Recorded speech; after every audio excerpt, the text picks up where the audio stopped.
I el que dèiem, la resta d'equips de dalt no van tenir el seu millor dia. Al migdia el Sant Andreu va empatar a casa davant del Castelldefels, però a la tarda el Reus no ho va saber aprofitar per apropar-s'hi i també va empatar, en aquest cas, davant de l'Igualada. Veurem també la victòria per la mínima del Vilanova a Banyoles.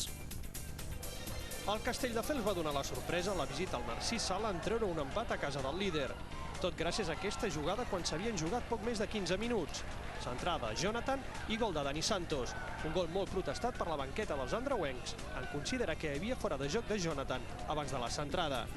A partir d'aquest moment, el domini va ser dels locals, que van disposar de bones oportunitats per empatar el partit, primer a través d'Eloi Fontanella i després en un xut de falta molt perillós de Manolo Lanzarote. Abans del descans era Martí qui enviava una pilota que treia sota els pals mai. I ja a la represa, Doñate treu un xut de Marcos, que anava camí del gol. El Castelldefels, que va perdre per lesió el capità Aguilera, només va sortir en perill en aquesta acció, Duri. El Sant Andreu només va ser capaç d'empatar 5 minuts del final, quan Javier Lezaún enviava la pilota a la xarxa visitant.